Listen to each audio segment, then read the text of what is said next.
I did a whole dissertation on productivity and innovation, and now my technology is failing me.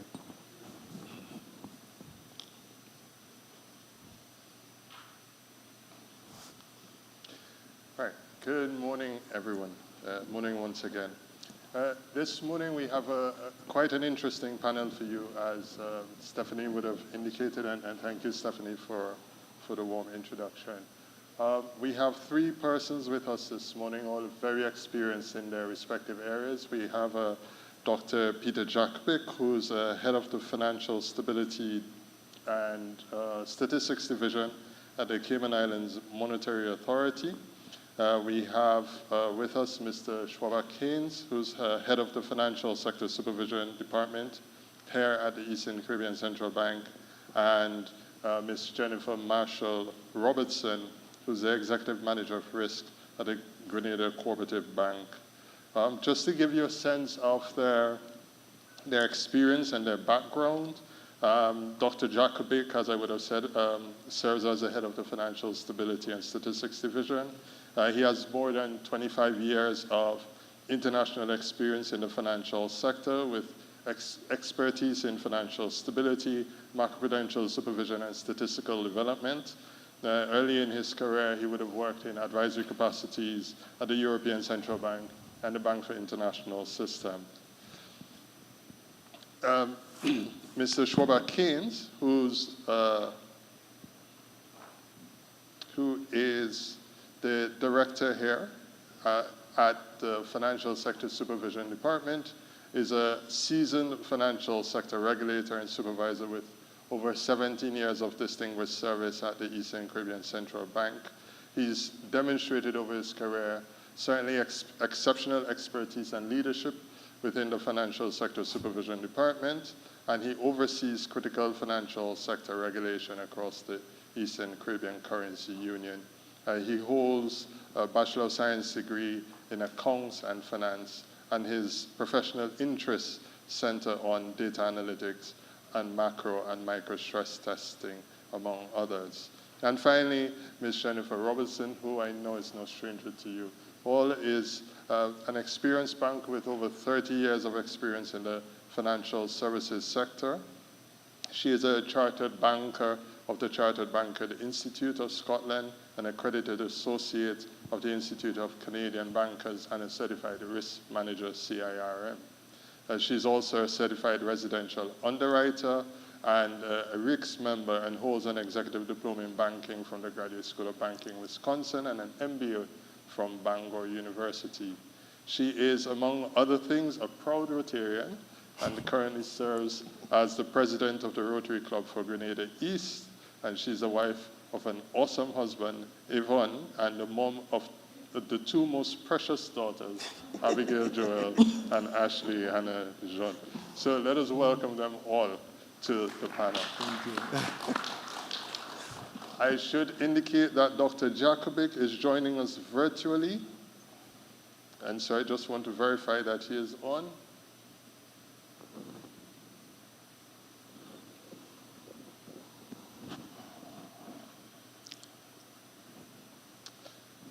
And I guess while he comes on, we'll try to get on the way.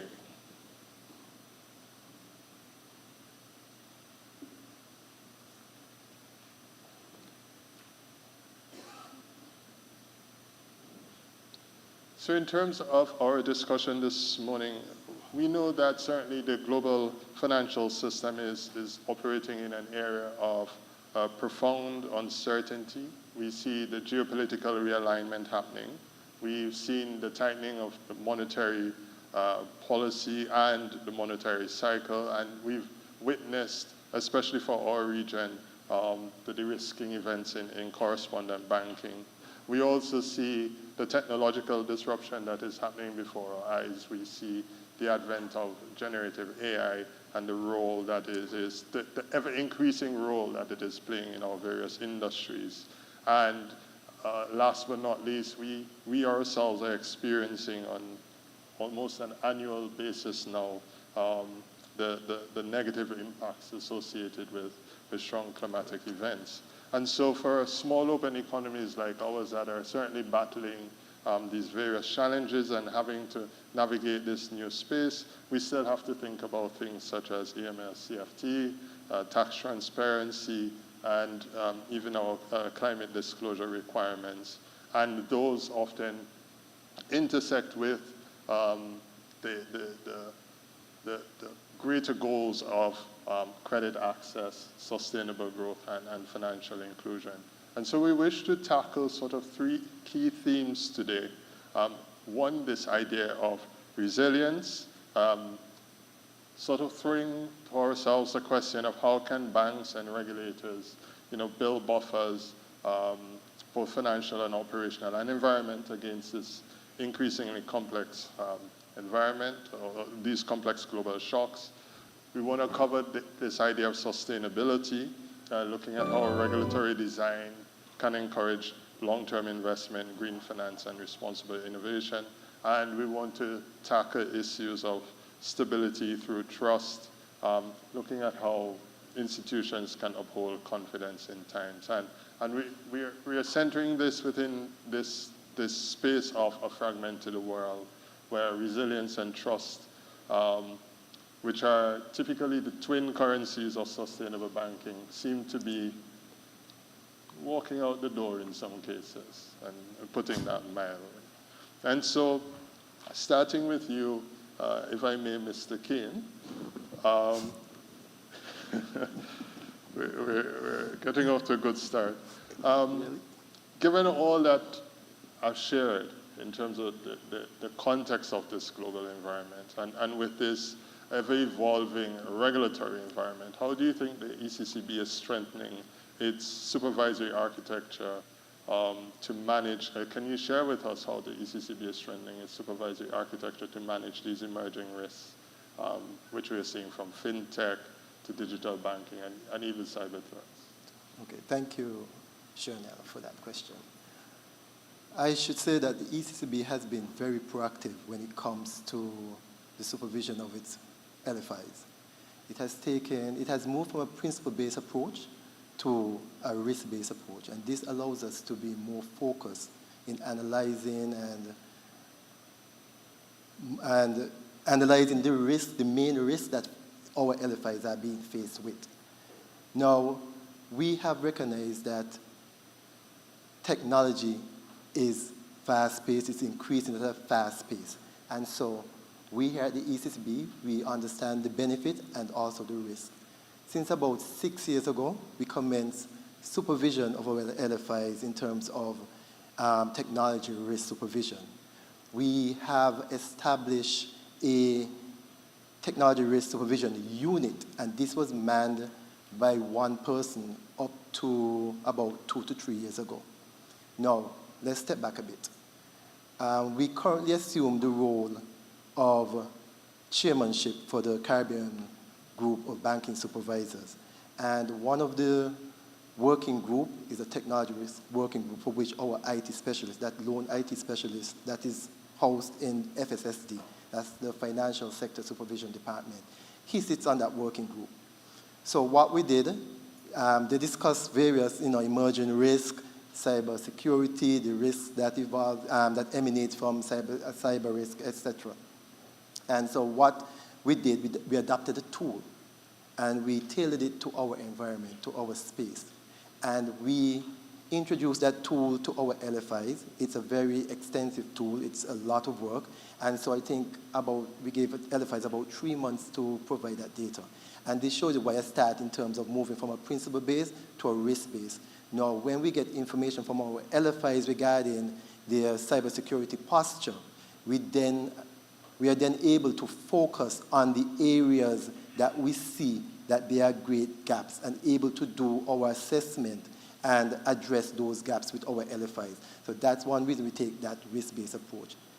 Another thing that we have done as well is develop a technology risk management standard.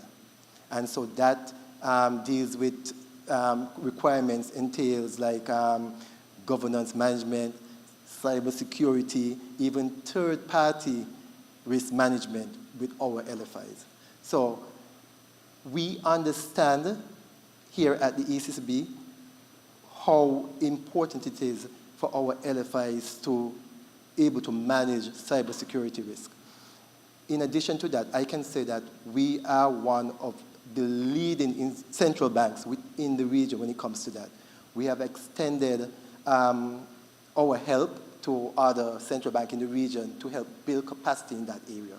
So, that's what we're doing on that front in terms of cybersecurity.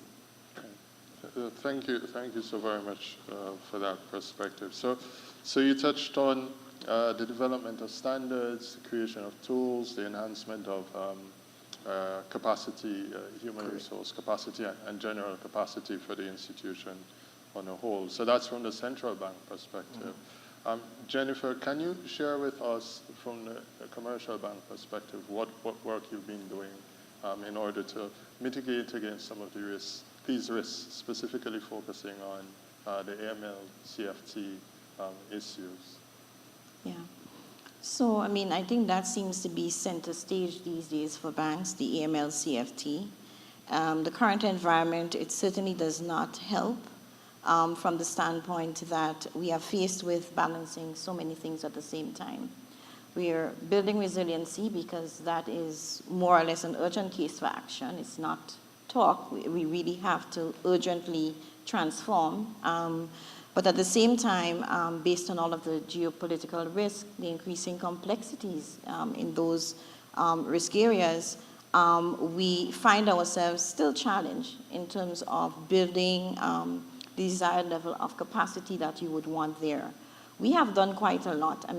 As Shobak said, the ECCB, we must commend the proactive approach that they have employed in the last several years with moving to a more consultative approach, a more collaborative approach in working with LFIs, and less focus on rules, you, us. We're having a conversation because we have vested interest in the space. And so from an AML CFT standpoint, what we have been trying to do is, apart from focusing on the external risks and building resiliency against those shocks, we recognize that one of the biggest risk areas is internal. Having introduced the enterprise risk management framework at the bank, finding that proper balance between your first line business and your second line business, and getting your first line to understand those risks in relation to AML, CFT, that is where we have found the need to continue to build more capacity, more knowledge, more cross-training, because as I always say, second and third lines, we don't take the risk. A lot of the risk is onboarded at the very front. And so in building that capacity, we need to get to the root, to the source, where those risks can enter. And so we have been really focusing a lot on the reskilling, the training. I don't think we are short of policies in my bank or among the banks in the region. I think the biggest issue is how do you move from theory to practice and really bringing that theory into the space and being able to connect the dots in terms of the risk exposures. And we've developed that mantra where, as simple as it sounds, we keep asking the question, do you know why you do what you do? So we call it the Aikido way, because we realize we get caught up in a lot of the complexities.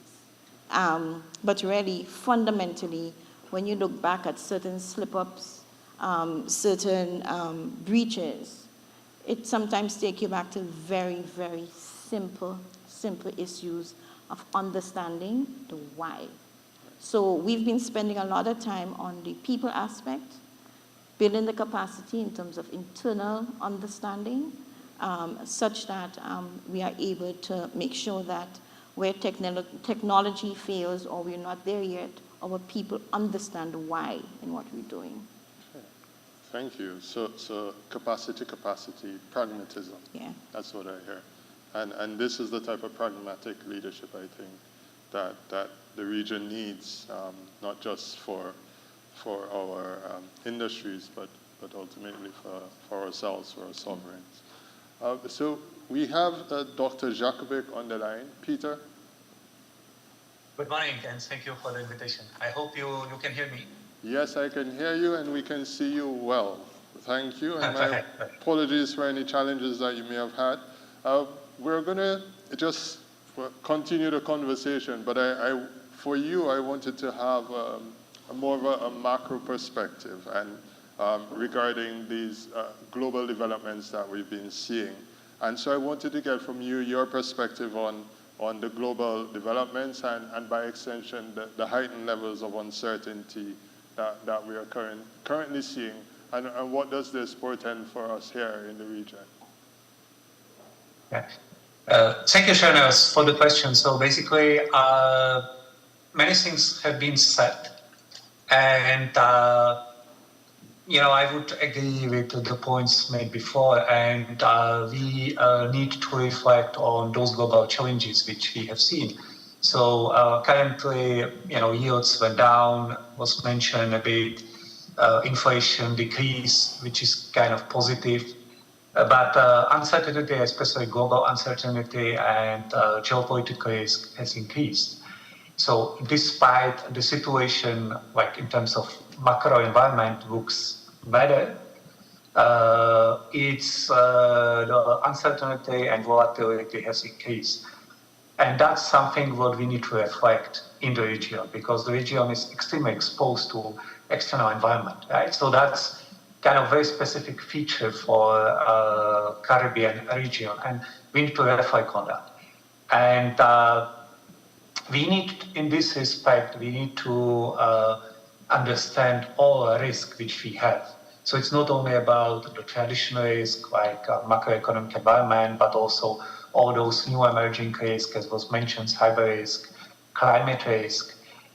Those are all new risks which we need to learn how to deal with. Some of them we know what to do, but maybe not to the full extent, and we are still in a learning process on many fronts in this respect. Also, the things are developing quickly now. You have basically expansion of digital finance. You have all this new technology, digital banks. So basically, it is very difficult to distinguish like a traditional business versus kind of new type of business which are now overlapping, because also traditional banks are starting to use more digital services. So these are the things which we somehow need to reflect on. And crucial point here is like, are we prepared in terms of information which we have in our disposal? Are we having all information which we need to assess those risks properly? And here, the crucial point, and that's something what the region in general needs to advance on, is data management system and information gaps and data which we are collecting. So basically, currently, for instance, in CIMA, we have a data warehouse. So we are working on a data management system. Of course, we have many challenges still ahead of us, but we are already on the right path. But there are many other authorities which are really not at this stage yet. And that's something what is even more crucial than in the past, because while in the past, you were working with the risk and information which you kind of were able to frame properly. Now you might have also a lot of new information coming in, which you might need to learn to assess. So in this respect, if I take the example of climate risk, for instance, we need to cooperate also out of our traditional field. So we need to cooperate with climatologists, basically institutions which are in our national jurisdiction, and also we need to more cooperate regionally, as it was mentioned before. So again, not to speak too long, I would probably close it by the point which was made before, that we need to work more on capacity building. So we need also to cooperate more. and those regional initiatives which can help us collectively to advance on the methods and approaches are definitely beneficial. And also, maybe the last point, we need to more connect macroprudential oversight and microprudential oversight to cooperate between those two fields which are closely connected. Thank you.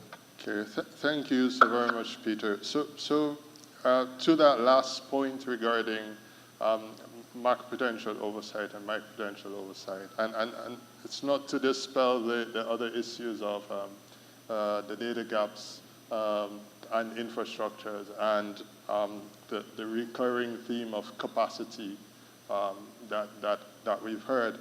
For central banks such as CIMA, such as the ECCB, how do you think we can enhance our macroprudential toolkits, since these are the toolkits that certainly guide our analysis and ultimately our response to some of these challenges? Yeah, thank you, Shana. So basically, toolkit is a critical point, right? So if you want to be able to assess those, especially new emerging risks properly, you need to have proper tools to do so. So basically, we need to close the data gap. That's the first point. So basically, we need to identify the data gaps which we have, and that's exactly what we are doing in CIMA. So we are trying to close the gaps, with evolving environment and new emerging risks coming in. In the region, we need to properly identify. So if I give you an example, and now we don't need even to go to emerging risk, but we can go to more traditional, typical risk for banks, but also credit unions. Sometimes credit unions are weak point, especially in terms of information we are receiving and data management. So if you want to manage the risk properly, the most important risk, which is credit risk for the banks, you need to know what your credit risk is. And if you are just collecting aggregate non-performing loans, it might not be enough, right? Because you would need more forward-looking indicators like probability of default, default rates. So that's the type of information you would need to collect. And in order to also build up the toolkit, so of course, in terms of toolkit, you need all those indicators which are forward-looking. But then once you have proper data, you should also more work on quantitative tools like stress testing, typically, which give you a good overview of the risks and it's kind of the most complex assessment tool for the risk you can have. So you need to build up those stress testing methodologies. Of course, not only for banks, but also for credit unions, which sometimes is more tricky also due to more fragmented landscape in terms of regulations. But that's our type of tool we need to do. And then, of course, when we are talking about the toolkits, for the new emerging risks, like climate risk, that's something that we need to build up, right? So we need to build up more climate risk assessment, which is also using some of the traditional tools and further enhancing them. So if you do not have those traditional tools like bank or credit union stress tests, you will be also short on identifying climate risks at aggregate level and let's say to find systemic risk which you might have in the system. Okay, thanks, Peter. So Peter mentioned briefly, he touched on, well, not briefly, but he touched on this issue of climate and the risks associated with climatic events. And so to you, Director Keynes, it's, what are the frameworks that you're currently using or encouraging the banks to implement regarding the capturing or the measurement of climatic risks and events, and how are you going through this process? Okay. So we here at the central bank, well, I'm not really hands-on with respect to the climate aspect of things. Yes, we do play a part in it. Currently, our project and technical assistant unit, they're the ones that deals with that project at the moment. I think recently they just signed off on an agreement to start the second phase. The first phase dealt with our reaching out to our LFIs as well as our single regulatory unit in terms of discussing climate change and risk that involved in that. So that was the first stage. What I can tell you though, here at the ECCB, we are seeking to integrate climate change into our core financial stability mandate by establishing some robust regulatory framework. So that is what we are doing. What we have also done, we have issued a climate risk and a climate-related and environmental risk standard to the industry. And that requires LFI to embed risk as associated with physical, that is hurricane or increase in the water level, as well as transitional, that is movement from a high to a low carbon environment. And so we have them incorporate that into their risk management tool, their governance structure, etc. Now, in addition to that, LFIs are required now in terms of enhancement to the board, enhancement in board oversight of climate-related activities, as well taking part in climate scenarios, stress testing, and also providing public disclosure on their resilience to climate change. Now, we here at the ECCB are currently undertaking introducing a hybrid aspect of Basel II, Basel III. Now, we have completed, I think about a year ago, I think it's phase 2, which deals with the ICAP. That's the internal capital assessment process. And so we are encouraging LFIs to incorporate climate change risk into that assessment project. Also, we're going into phase 3 now, where this deals with public disclosure. So here, now we are now going to have LFIs now disclosing information with respect to what they're seeing within their portfolios as relates to any risk to portfolio as a result of climate change, whether if it's hurricane, we had volcanoes recently, well, not so recent, but, in the past, 3 years, 5 years, we had volcanoes. So those would have affected the books of our LFIs. So these are some of the things that we're doing.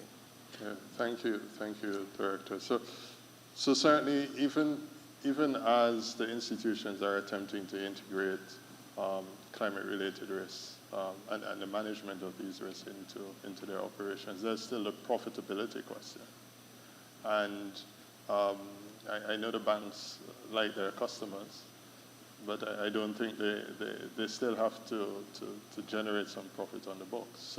So how can banks then balance the requirements of the regulator in the first instance with this profitability motive in the second instance, while achieving this thrust towards a green environment, of more climate resilient financing and green lending?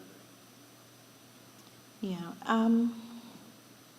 I like that question because you're correct. As commercial bankers, the starting point too often is a matter of profitability and the numbers and the targets. I think I came in on the tail end of the previous session, and I think it was Gomez Trigg who was talking about that in terms of the targets. Yes. And like any other transition we've made in banking, like any other new product we have developed in banking, I don't see a difference in relation to products or services that are targeted towards climate resiliency and tackling environmental risks if we follow the same blueprint of how we develop strategy, how we develop our products, how we develop our services. I think we need to step back and fundamentally first address one of the issues that I am seeing, because The climate related and environmental risk standards, they're relatively new. It was what, March last year or year before? The I climate think the standard? time, yes, time is going 2024. quickly, Up to 2024. yeah, early 2024. And I think really the starting point for me is not a question of profitability. The question is, have we really bought in to the reality of climate change? And I don't know, we can speak with conviction in our space that even within our banks, around the table, that we all share the same philosophy that the impact of climate change and what is happening in the region, it is real. Now we know we do have data issues because in Grenada, for example, at this point in time, we don't have a repository of data that we can rely on in terms of what are the changes. So the data aspect, we know it's new. But there's sufficient evidence, I believe, to suggest that this is not pie in the sky. I mean, we heard that theory coming out in the last 2 years. But it is real, even on a day-to-day basis. Have we not experienced changes? Have we not experienced changes in the temperature? I'm not sure for St. Kitts, but right now in Grenada, having an air-conditioned unit throughout your entire house is not a luxury. It's a basic necessity. So something as simple as that, if we were to translate our own personal experiences, again in Grenada, for the first time in many years, last year, year before, we experienced rationalization of water. Is that something that is normal? We have to ask. So even if we choose not to share the same philosophy, I think we can translate it in our everyday lives and ask ourselves, are we seeing evidence of changes in climate? Are we seeing more and more natural disasters? And a natural disaster is not just a hurricane. And I think that's the other thing we need to dispel. Unless a hurricane has not hit us, we feel that we have not been exposed to climate risk. Unnecessary heavy rainfalls, the time when the rain is falling now. It's very hard to distinguish between a dry and a wet season in Grenada right now, right? Things as in terms of your farmers, the agriculture sector, when they plant, what crops and when. All of these things have been shifting. And so for banks, to come back to the question, I don't think there is the absence of a compelling case as to why, in developing our suite of products and services, that products and services designed to help our customers become climate smart or climate resilient should not be on our agenda, despite our different philosophical beliefs.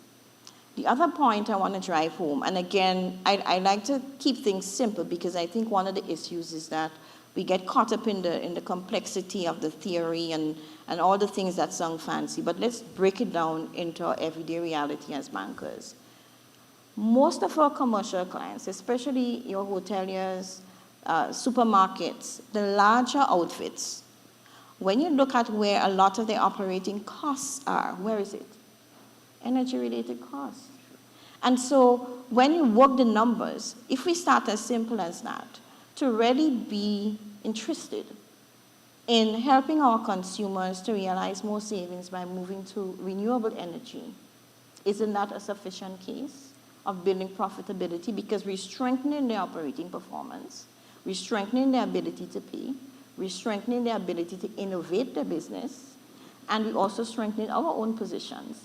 So it's all about how we look at that profitability in the context of climate risk and environmental related risk.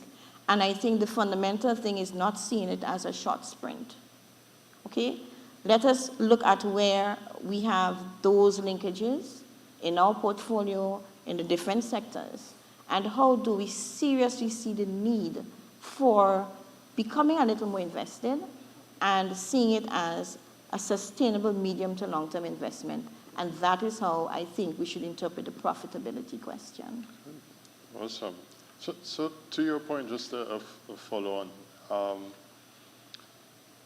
You spoke about essentially bringing consumers on board with you, bringing your customers on this journey with you.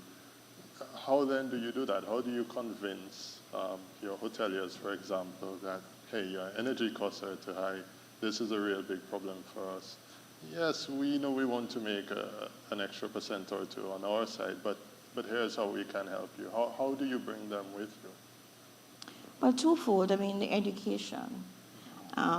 That is key because, as I said, in our culture, I mean, discussion about climate-related and environmental risks, that's not second nature. It's really not embedded yet. And so I think the education in a practical sense of really showing them compelling cases where data is available in other regions.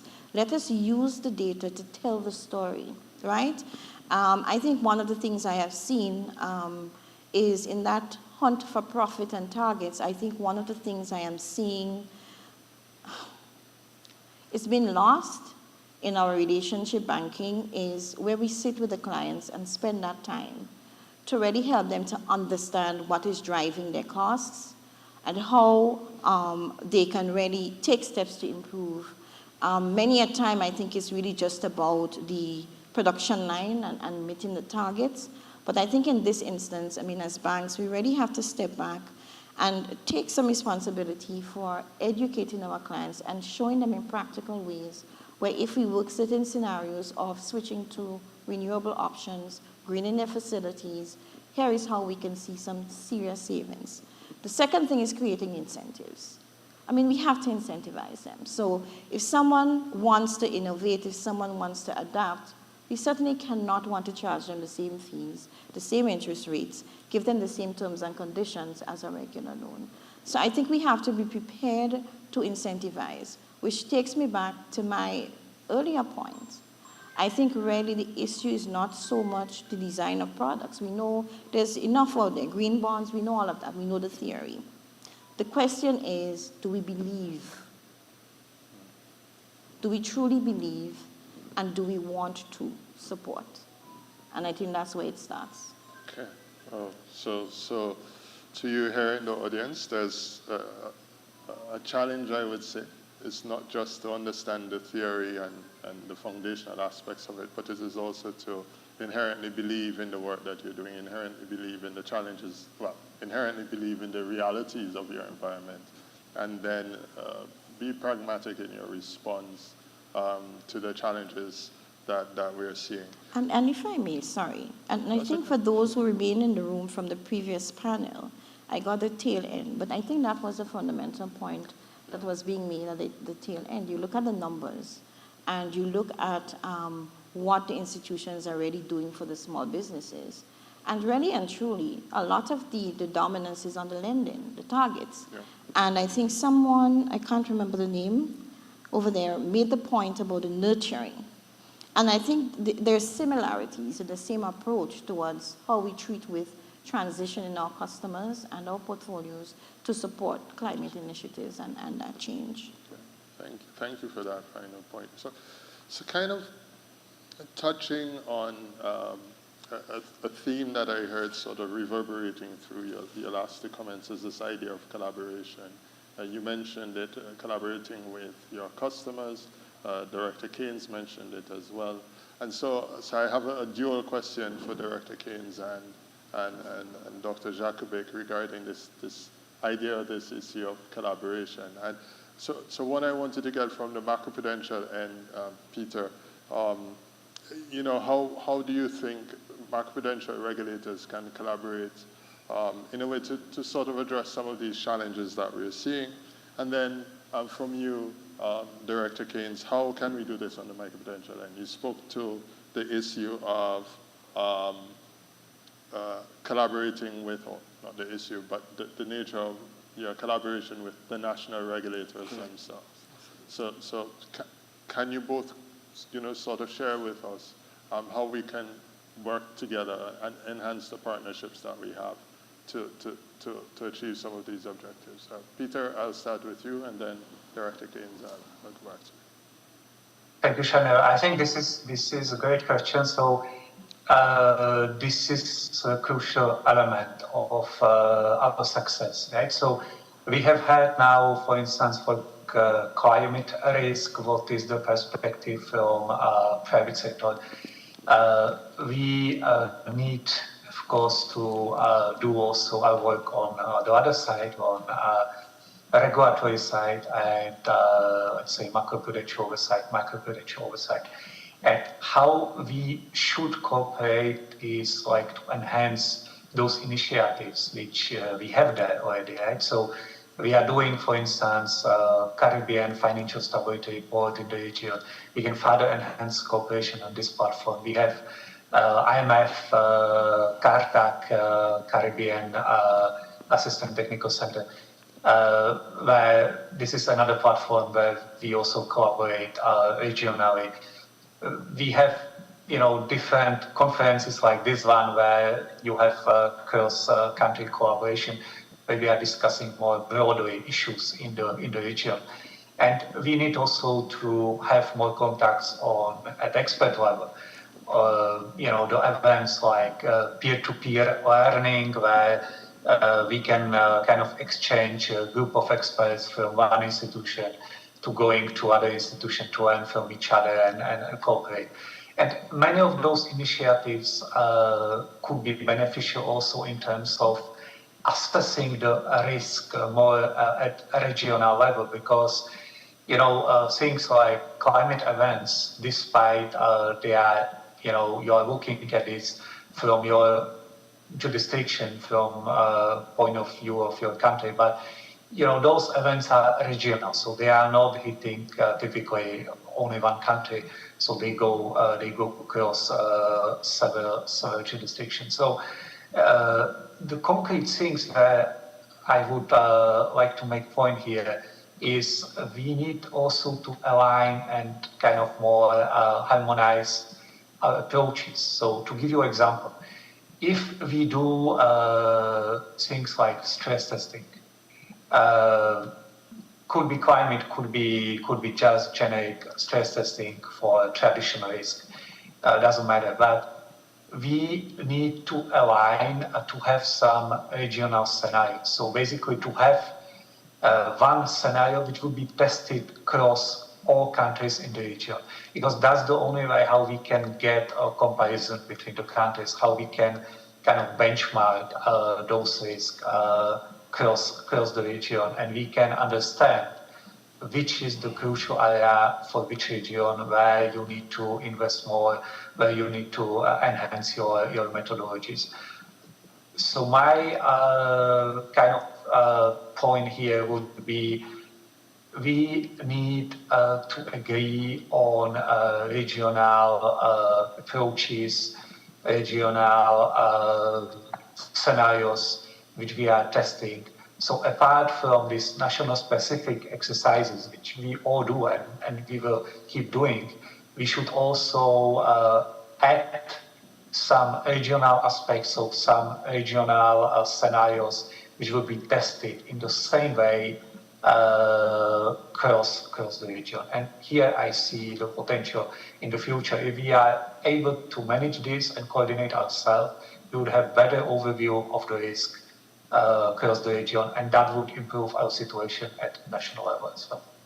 Okay, thank you, Peter. So just to clarify, you said collaboration across toolkits, stress testing, and sort of understanding how the risks are affecting us on a whole, right?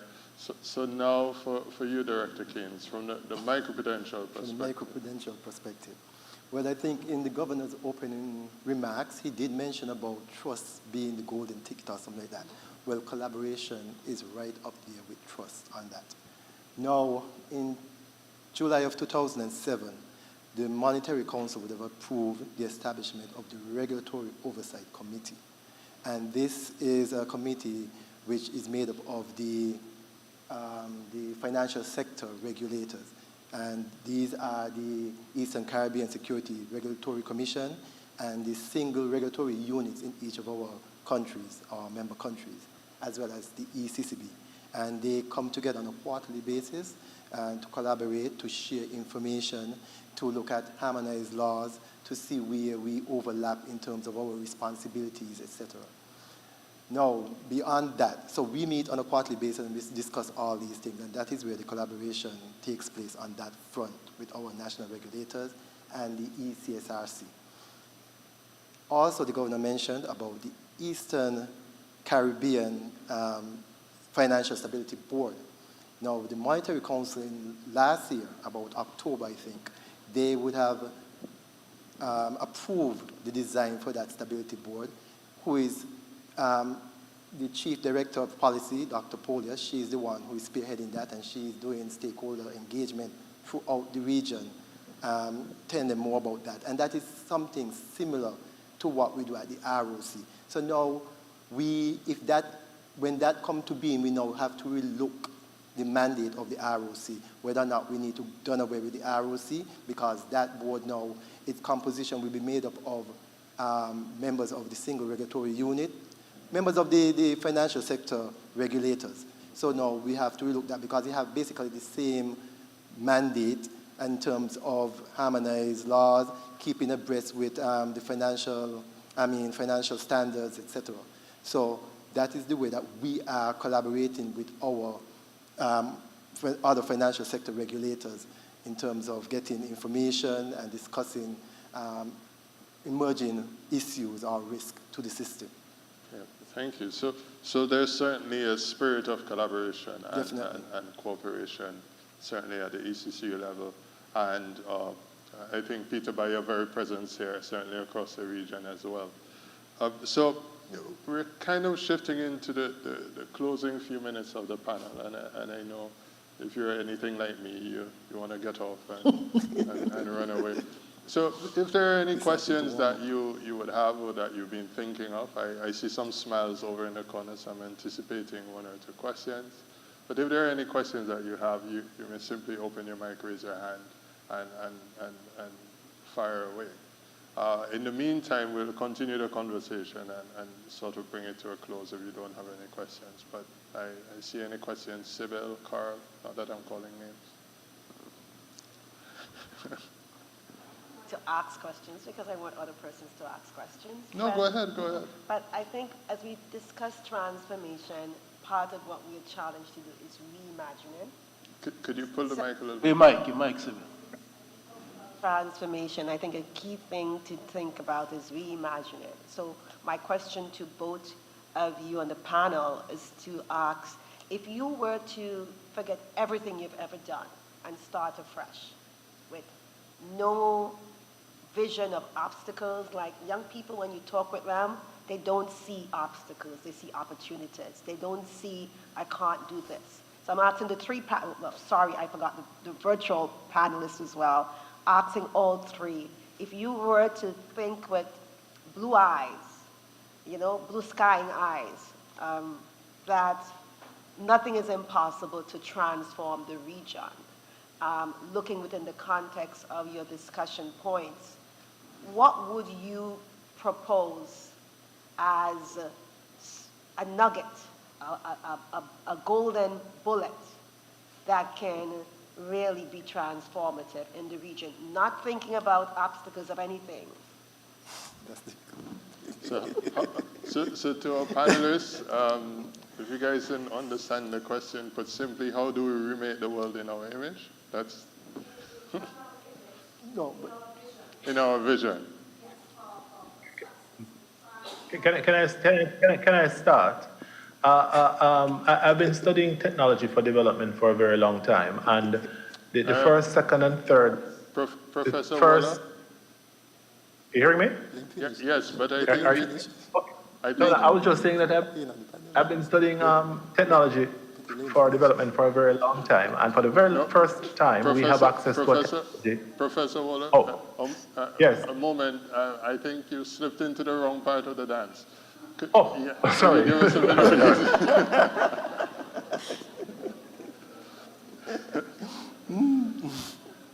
So my colleagues in the production team, if you could allow Dr. Jakubic to be back in the dance with us.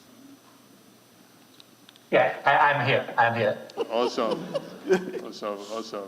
So you heard the question, Peter. It was about if you were to do things in a clearer way with clear eyes, what would be your one golden nugget to sort of solve all of the challenges or to push us forward in the right direction? So I'll take that from you, and then we'll have our two panelists. Yeah, thank you, Shana. I think crucial here is human capital and investment into people. And that goes for both regulator and private sector. So basically, if you want to be on top of it, you need to have right people, you need to have trained people, you need to have skilled people who are able to follow all new trends without any obstacle. And it goes, of course, with the data which I mentioned before. So you need to set up proper data management, you need to collect proper information, you need to close all these gaps. But crucial is that you need to have people who are having the skills and capacity to take on board all these new challenges and basically move forward with the visions which are kind of related to the new modern financial sector, which is not anymore only based on the traditional services which we used to have it in the past. So human capacity development, investment into human capital and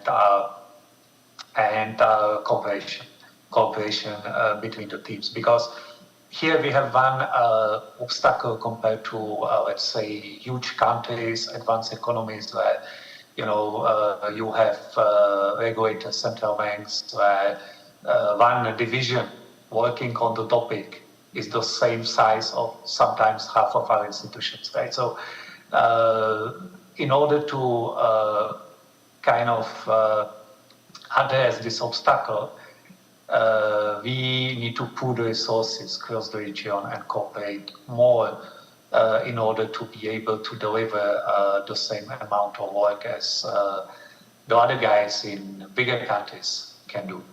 So that's would be my message here, to invest into human capitals and to set up the processes that we support the innovation, we support kind of new views, we get out of our traditional boundaries, and we are able to deal with all those new challenges. Okay, thank you, Peter. You want me to go ahead? Sybil, that was a good question. It's very difficult after a child has been exposed to the world for it to now have a clear mind. I will try nonetheless, because Peter raised a good point in terms of human capital. But you can invest as much as you want in someone, and they will never change if you don't change the mindset. So you need to work on changing the mindset of the person. If you want them to do a certain thing, go in a certain direction, you need to work on changing how they think about that aspect of things or that part of the environment.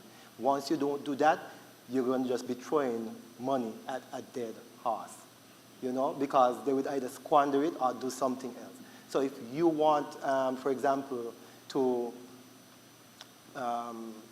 we speak about climate change, I think you mentioned it in terms of, if you wonder if persons really have that embedded in them in terms of really relates to that. But you have to educate persons about it. You have to always be on top of them. Sometimes that's difficult sometimes when you have to do that, because persons are very set in their ways, especially when they're at our age. And so you have to, do a bit of more work and try to massage them and let them know, these are the benefits. Yes, there might be risk, but then the benefits outweigh the risk. I could speak on that front as a regulator/supervisor. So I think one of the most important things you need to do is change the mindset of the people. Jennifer? You said one. Am I allowed two? Good. I think one is that we need to begin with the end in mind. So often, and I've heard it in my career, you hear it in different fora, we will build a bridge as we go. Yes, there are times you have to build a bridge as you go, but I think a lot of the issues we face today is because we did not begin sufficiently with the end in mind. And to begin with the end in mind, I fully endorse what you said, that there has to be a mindset shift, because it calls for a certain level of bravery and boldness.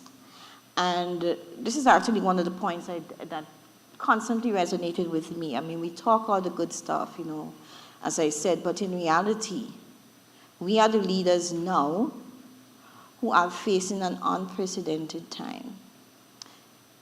We are not short of theory, we're not short of history. Yesterday at the lecture, I tuned in virtually. You see some common traits with all the people who pioneered before. I think I heard one description of Sir Arthur as being a rebel. Yes. Yes.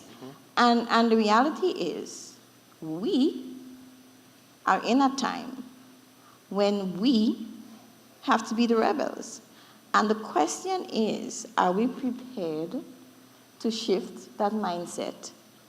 And so my second point, why I asked for 2, is if I had to look back, and we're looking back now because we have the opportunity to change, I think a fundamental flaw is our education system. And until we address that, I don't think that we would be able to sufficiently solve all of our issues. Because if you seriously think of us, even as individuals, I was saying to someone, I didn't know that you actually start living again or revamping your life when maybe you hit 40. We were brought up believing everything that we were taught, everything that we were socialized, it was correct. And you conformed. And then as you gained education, as you gained exposure, you started to challenge things. And really and truly, the question is, do we have that mindset? Do we have that bravery that given all that we've been speaking about innovation, resilience, these are not easy things. I mean, think about innovation, what is required. Think about building resiliency. We have to be brave. And I think really, if you had to do it over again, really rethinking education, revamping that, and even in our institutions, I'm going to bring it into the institutions, because it's a conversation I've been having a lot in the last year at our bank, in terms of rethinking training. You look at the typical training budget of any ECCU bank, it's quite healthy. But the issue is, are we training appropriately? Are we really targeting the right areas? And are we really seeking to have people apply the training? So you go off, you train, you're so rich in theory. But how am I measuring that application? How have I seen that training translate into a change in the organization based on the transformation that we want to see? And so those would be my 2. Thank you for allowing me 2. 1, supporting you, the mindset, the shift, and being bold and brave. And we have to revamp and rethink what we call education in our space, because we are the ones who really and truly have that responsibility now. We are facing new risks, different complexities, and we have to step back and rethink how we approach those solutions. Thank you. Thank you. Excellent question and response. Are there any other questions from the floor? Sorry. Heidi. Try again. Hi, good morning. Thank you. Thank you to the panel again. Shravak.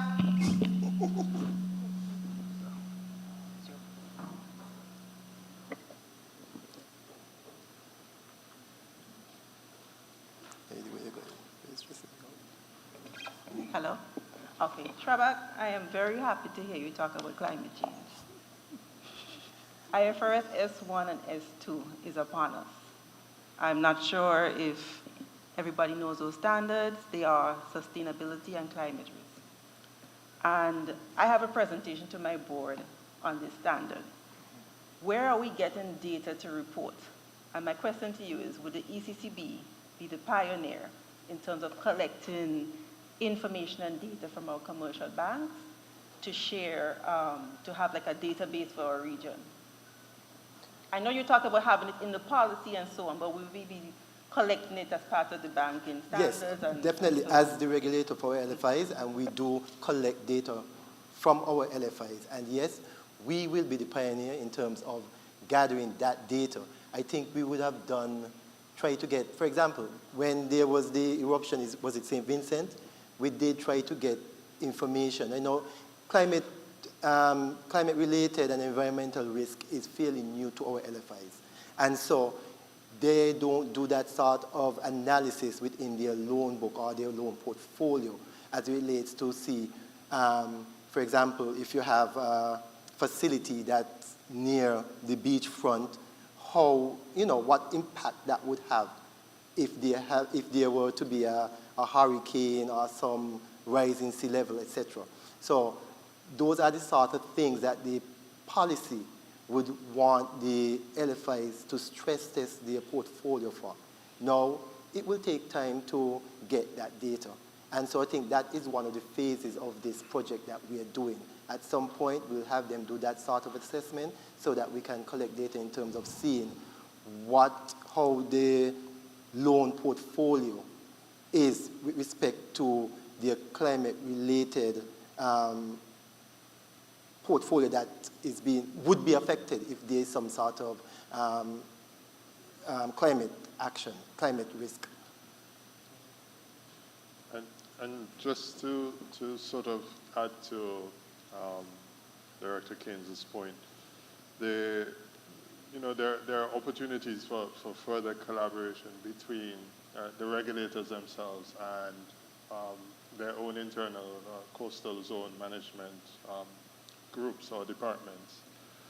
We've seen, I remember, I think it was last year, Peter, in your previous life, we did a joint session in Panama where we saw how Barbados, for example, had integrated their own climate risk work with the coastal zone management team to get holistic scenarios about what would actually happen when sea levels rise, right? What would happen when temperatures change, etc. So there's also that opportunity to get more detailed and more granular information. And I just wanted to add as well. Remember I said that we did, I think in the first phase, they had consultation with our national regulators, our single regulatory unit. So that comes now collaboration again, because remember, they are the regulators for credit unions, and so they too will have to collect data from these so we could get a holistic view of what's happening in the system. Thank you for that. If I may, Chanel, just a very quick one. Sure. On just to complement what you said, I think this is a very crucial point that, very often when we are talking about climate, people have understanding that we need to collect all this data from banks. But actually it's not the case, because we have all those coastal management units or hazard units or whatever name is it in the different countries.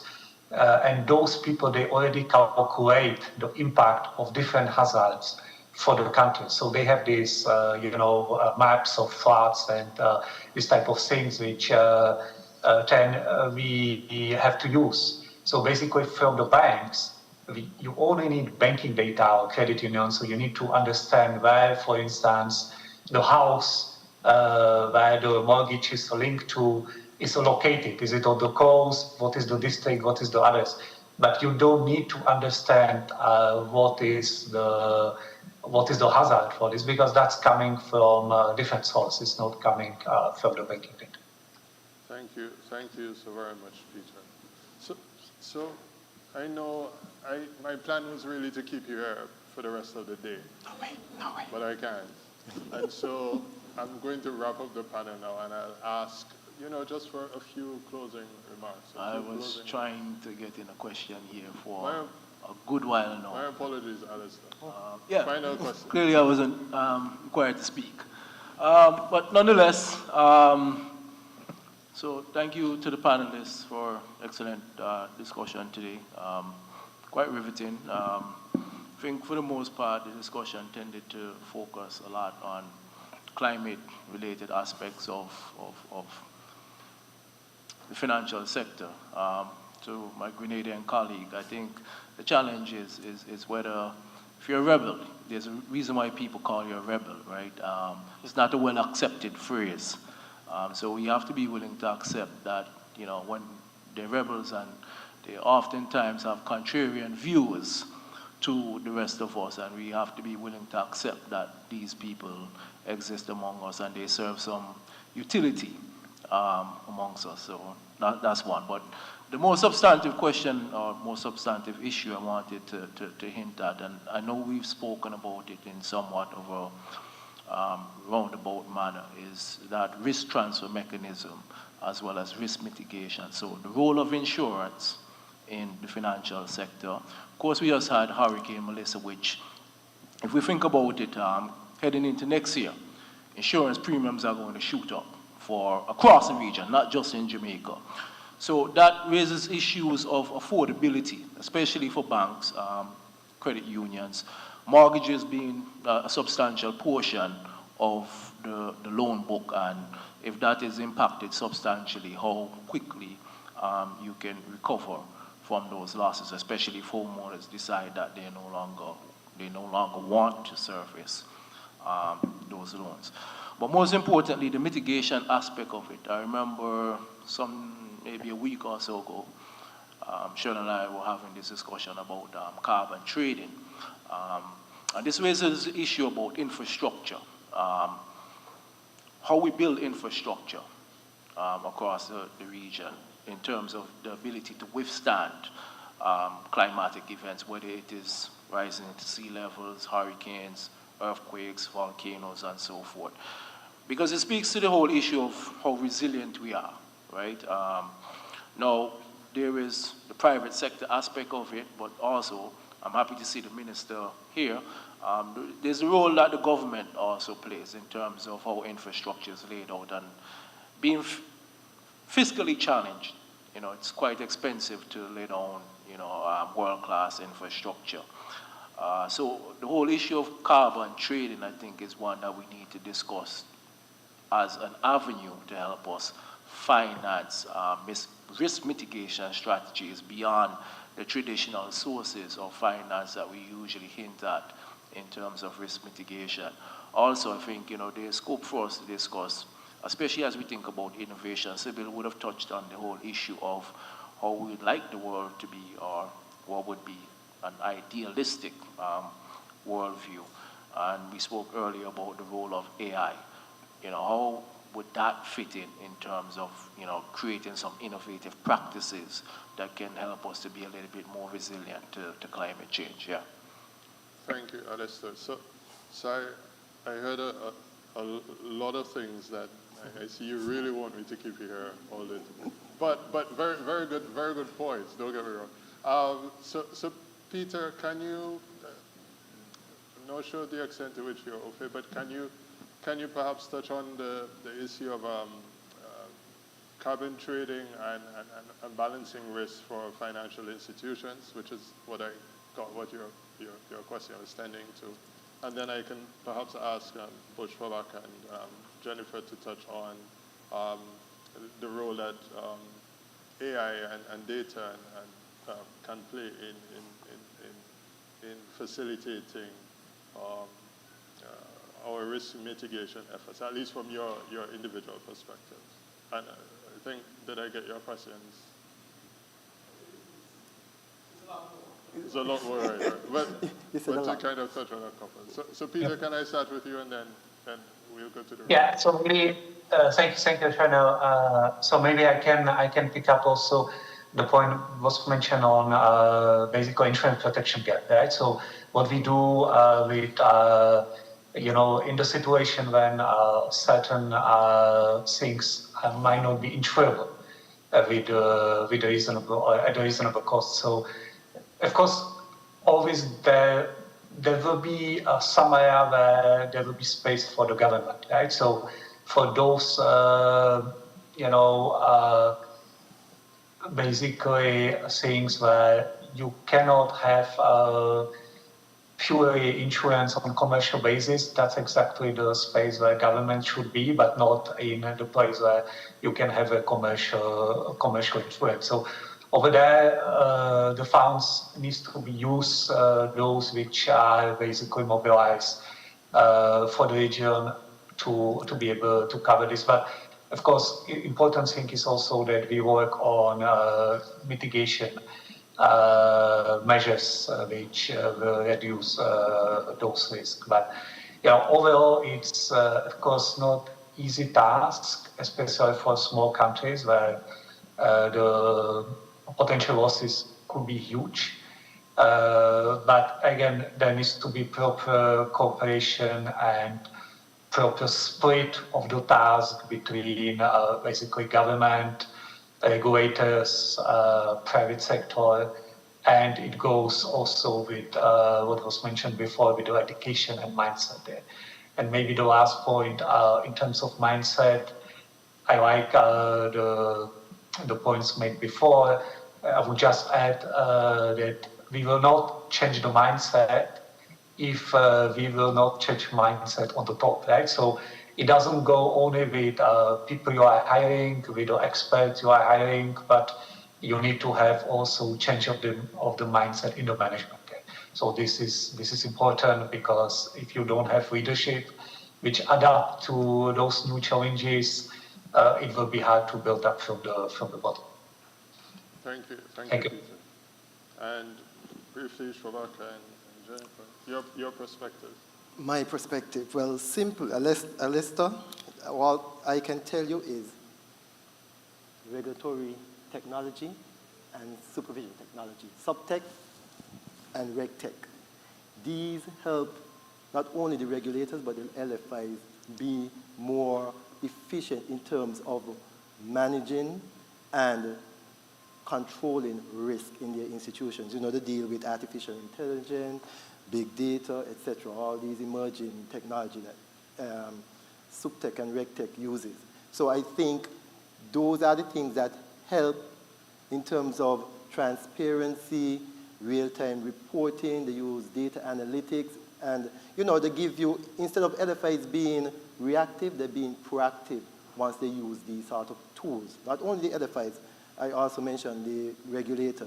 So I think in terms of managing their risk when it comes to climate, they can use these tools to assist them in this regard. Thank you. And finally, Jennifer. Well, I don't think there's anything much to add. I think, it's obvious, and the case is clear that we do have to incorporate technology, even for climate risk. We are in that stage where we need to assess and analyze a different set of data that we're not conventionally accustomed to. There's more complexities to the data. And certainly, from a human manual standpoint, we can't. So I think that there is sufficient evidence that we need to incorporate the AI and the technology. Thank you.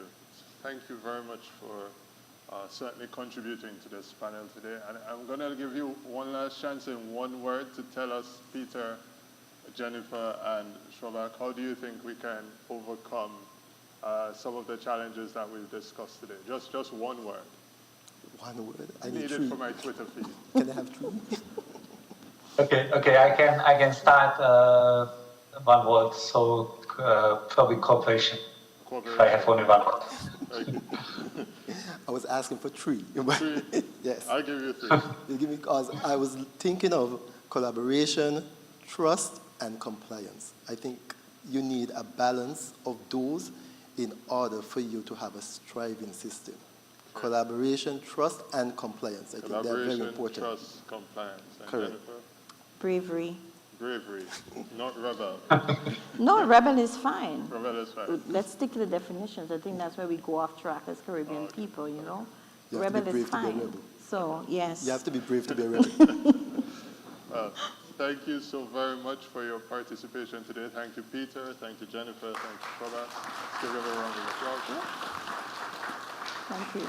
And that brings us to the end of this session. We'll now have the roundtable event with Governor Antoine, Ms. Karina Johnson, and our keynote speaker from earlier, Professor Waller. Thank you. Thank you. Thank you.